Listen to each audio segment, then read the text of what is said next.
दोस्तों आज हम बात कर रहे हैं 903 के मॉडल पेपर की, जिसका नाम है शिक्षा में समावेशी एवं जेंडर मुद्दे। अभी अभी 902 का सॉल्यूशन हमने अपलोड कर दिया है।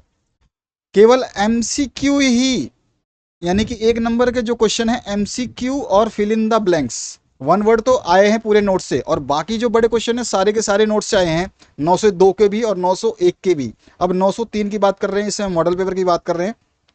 चलिए शुरू करते हैं। तो 902 भी मॉडल पेपर में से बहुत क्वेश्चन उठाए गए। मैं कह रहा हूँ जितने भी पेपर्स हैं अभी फिलहाल 80 to 90% मैच हो रहे हैं, बिल्कुल नोट से और मॉडल पेपर से, नोट से और मॉडल पेपर से। फर्स्ट क्वेश्चन पेपर तो एमसीक्यू विद बड़े क्वेश्चन के साथ में पूरा का पूरा मैच था। ठीक है, 902 में एमसीक्यू और फिलअप्स छोड़ करके वन वर्ड और बड़े के बड़े क्वेश्चन सारे मैच हैं। ठीक है, केवल आपका एक दो जो ऊपर के क्वेश्चन है जो एमसीक्यू और फिलअप्स वही आए हैं नोट्स में से, बाकी कुछ अतरंगे क्वेश्चंस दिए गए हैं। अतरंगे क्वेश्चंस एग्जामिनर की मर्जी है, कभी भी दे सकता है, कहीं से भी उठा सकता है। मैंने कहा था आपको कि एग्जामिनर ब्लूप्रिंट के हिसाब से नहीं चलता है। हर बार वीडियो में, बहुत सारे वीडियोस में कह चुका हूँ, वो ब्लूप्रिंट के हिसाब से नहीं चलता है। कभी आपको ऑप्शन देगा फिलअप्स में, कभी देगा ही नहीं। कभी ऐसी चीज़ पूछेगा जो बहुत आपके सिलेबस में पढ़ा ही नहीं है या है ही नहीं। ठीक है, या फिर किसी दूसरे विषय से, जैसे 903 की हम बात कर रहे हैं, वो 904 का कोई क्वेश्चन उठा के दे देगा, 902 से उठा के दे देगा, 901 का उठा के दे देगा क्वेश्चन। तो ये समस्या है। चलिए मॉडल पेपर की बात करते हैं। जो भी हुआ अच्छा हुआ, और जितना अच्छा आपने पेपर किया होगा, मुझे विश्वास है कि दो पेपर तो आपने बढ़िया किए होंगे, 80% के आसपास आपके नंबर उसमें आ रहे होंगे। 903 का पहला क्वेश्चन जो मॉडल पेपर का है, शारीरिक रूप से भिन्न बालकों के दो प्रकार लिखो। शारीरिक रूप से भिन्न बालकों के दो प्रकार कौन से हो सकते हैं, ये आपको बताने हैं। समावेशी शिक्षा की दो विशेषताएं लिखो। अगला जो क्वेश्चन उसकी बात करें, समावेशी शिक्षा के दो उद्देश्य लिखो। समावेशी शिक्षण क्या है, क्या होता है समावेशी शिक्षा? गणितीय विकलांगता किसे कहते हैं? इसके अलावा दृष्टिबाधिता या दृष्टि क्षीणता के कारण लिखो। ठीक है, आइए नेक्स्ट। लेखन अयोग्यता क्या है? लेखन अयोग्यता के दो कारण लिखो। समावेशी शिक्षा की अवधारणा लिखिए। अवधारणा पूछा है समावेशी शिक्षा का, यहाँ पे अर्थ पूछा गया है। बहिष्कार की अवधारणा समझाइए। विशेष आवश्यकता वाले बच्चों के लिए, बच्चों के दो प्रकार लिखो। विशेष आवश्यकता वाले जो बच्चे होते हैं उनके दो प्रकार कौन से हो सकते हैं, ये बताना है। अफेजिया या वाचाघात को समझाना है आपको। निशक्तता की अवधारणा को स्पष्ट करना है। अगला जो प्रश्न है, श्रवण बाधित या श्रवण क्षीणता क्या है? समस्यात्मक व्यवहार के कारण लिखिए। अगला जो प्रश्न है, CWSN का पूरा अर्थ लिखिए। अगला जो क्वेश्चन है, पुरुषत्व प्रधान समाज किसे कहते हैं? नेक्स्ट जो क्वेश्चन है उसकी बात करते हैं, जेंडर क्या है? जेंडर की कोई परिभाषा पूछ सकता है, ठीक है ना। मध्य प्रदेश में समावेशी शिक्षा की स्थिति की विवेचना करो कि मध्य प्रदेश में जो समावेशी शिक्षा है वो कैसी चल रही है, उसकी विवेचना आपको करनी है। समावेशी शिक्षा में मूल्यांकन की कोई तीन विधियां लिखिए कि मूल्यांकन की कौन कौन सी इसमें तीन विधियां अपनाई जाती हैं। प्रतिभाशाली बालकों की कोई तीन विशेषताएं लिखिए। नोट्स में बहुत सारे इसमें से क्वेश्चन आपको मिलेंगे, ठीक है। धीमी गति से सीखने वाले बालकों की कोई तीन समस्याएं लिखिए। किशोरावस्था की प्रमुख समस्याएं लिखिए। अपवंचित बालकों की कोई चार समस्याएं लिखो। भारत पुनर्वास परिषद के उद्देश्य आपको बताने हैं। निशक्त जनों के राष्ट्रीय संस्थान कहाँ पर स्थित है, ये आपको बताना है। बहिष्कार की भारतीय शैक्षिक व्यवस्था में क्या स्थिति है, ये आपको समझाना है। सांस्कृतिक रूप से भिन्न बालकों के प्रकार लिखिए। अब सांस्कृतिक, बौद्धिक, ठीक है, ये किसी तरह का क्वेश्चन पूछ सकता है।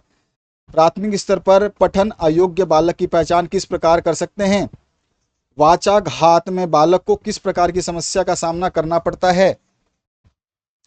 बहुविकलांगता क्या है? शैक्षिक व्यवस्था में किए जाने वाले कोई चार समावेशन के नाम लिखिए। शैक्षिक व्यवस्था में किए जाने वाले कोई चार समावेशन के नाम लिखिए, ठीक है। कौन से हम जो है इंक्लूजन जो इंक्लूड करते हैं वो आप बताने हैं। मनोसामाजिक रूप से भिन्न बालकों के प्रकार लिखिए। अतिक्रियाशीलता विकार क्या है, ये आपको बताना है। अवधान अभाव विकार को स्पष्ट कीजिए। समावेशी शिक्षा के संदर्भ में मूल्यांकन का महत्व स्पष्ट कीजिए। निःशक्त जन हेतु स्थापित कोई दो राष्ट्रीय संस्थानों के नाम लिखिए। एमसीक्यू की सीरीज ऑलरेडी मैंने करवा दी है, फिर भी हम एमसीक्यू की सीरीज एक बार दोबारा रिपीट करने की प्रयास करेंगे। भारतीय सामाजिक संरचना के आधार पर परिवार के प्रकारों को लिखिए। धीमी गति से सीखने वाले बालकों की पहचान कैसे की जा सकती है, ये बताना है आपको। पुरुष प्रधान समाज का अर्थ स्पष्ट कीजिए। अगला जो प्रश्न है, पीडब्ल्यूडी एक्ट 1995 में अक्षमता की स्थिति को किस प्रकार परिभाषित किया गया है, आपको बताना है। डिसेबिलिटी को कैसे परिभाषित किया गया, क्या डेफिनेशन दी गई है। श्रवण दोष के प्रमुख कारणों को लिखिए। कारण लिखना है आपको, ठीक है ना, यहाँ पे कारण है, कारणों को लिखिए।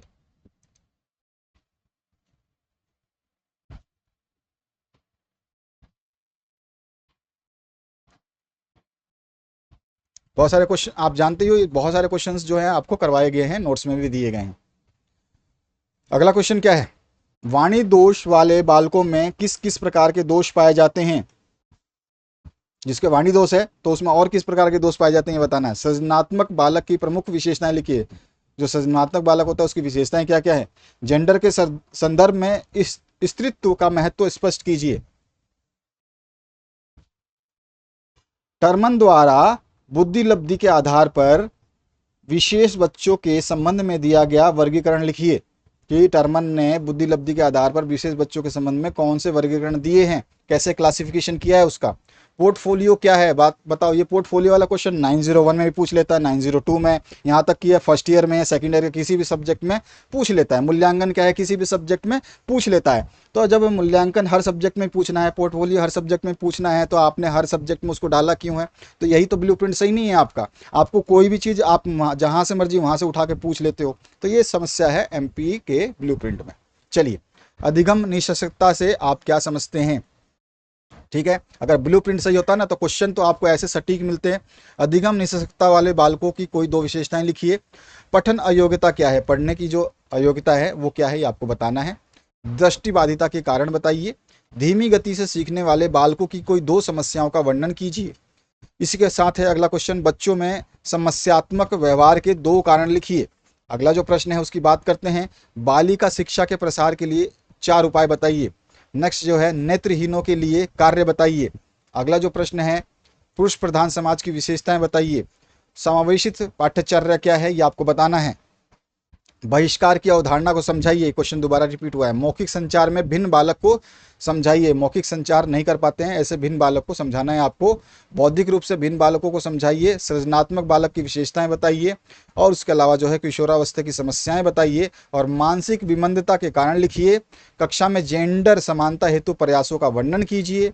निःशक्तता अधिनियम के प्रावधानों का वर्णन कीजिए। तो ये कुछ प्रमुख प्रश्न हैं, और आपके पास अभी 2 दिन का समय है। मुहर्रम की छुट्टी रहेगी, नेक्स्ट डे आपका फिर से एक अवकाश है, तो आप इन 2 दिनों में बेहतरीन तैयारी कर सकते हैं। अच्छे से तैयार होइए और बढ़िया तरीके से अपने नेक्स्ट पेपर को दीजिए। 901 और 902 हमारे जितने भी स्टूडेंट्स हैं उन्होंने सभी ने कहा है कि सर 70 to 80%, और कुछ बच्चों का, इक्का दुक्का बच्चों का जो है 95 के आसपास जो है स्कोरिंग चाह रहा है।